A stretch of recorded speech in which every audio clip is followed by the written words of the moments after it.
మహాభారతంలో వాతాపి కానియండి, వాతాపి జీర్ణం అంటూ ఉంటారు. ఇలాంటివన్నీ కూడా మనకి ఋషుల ద్వారా వచ్చినవి కదండి. మరి ఆ ఋషుల పేర్లు పట్టుమని 10 మనం చెప్పలేమే. అదే దౌర్భాగ్యం. ఎందుకంటే మనం ఎవరు మహాభారతం చదవలేదు కాబట్టి. చదివితే ఇవన్నీ ఆన్సర్స్ వస్తాయి. మీరు చెప్పిన దాంట్లో లోమస మహర్షి యుధిష్ఠిరుడిని యువరాజ్ చేసినప్పుడు వస్తాడు ఆయన. ద్రౌపది స్వయంవరం అయిన తర్వాత కురుసభలో ఆయన కనిపిస్తారు. ఇలా ప్రతి మేజర్ ఇన్సిడెంట్ లో ఆయన కనిపిస్తూనే ఉంటారు. వీళ్ళు అరణ్యవాసం వెళ్ళినప్పుడు ఆయన ఆశ్రమానికి వెళ్తారు. అర్జునుడు అప్పుడు ఇంద్రలోకానికి వెళ్తాడు. లోమస మహర్షి వచ్చి నన్ను ఇంద్రుడు పంపించాడు, అర్జునుడు సురక్షితంగానే ఉన్నాడు, మీరు బెంగ పెట్టుకోకండి అని చెప్పి ఆయన వాళ్ళని కొన్ని తీర్థక్షేత్రాలు తీసుకువెళ్తారు.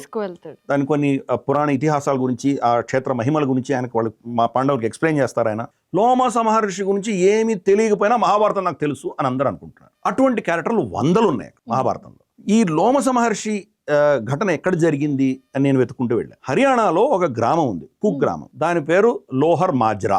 లోమస మహర్షి ఆలయం ఉంది అక్కడ, అంటే శివాలయం. ఎందుకు లోకల్గా ఎవరికి తెలియలేదు అని అడిగాను. ఆయన ఏం చెప్పారంటే, ఇక్కడ ముస్లిమ్స్ ఎక్కువ ఉండేవాళ్ళు. పార్టీషన్ అప్పుడు ఇక్కడ ఉన్న ముస్లిమ్స్ అందరూ పాకిస్తాన్కి వెళ్ళిపోయారు. పాకిస్తాన్లో ఉన్న హిందువులు వచ్చి వాళ్ళ భూములు ఇక్కడ వాళ్ళు టేక్ ఓవర్ చేశారు. కాబట్టి ఇక్కడ ఉన్న వాళ్ళు ఎవరు లోకల్స్ కాదు, వాళ్ళకి ఆ ఊరి మహిమ తెలియదు వాళ్ళకి. అదే ఇచ్చిన ఇంటర్ప్రిటేషన్.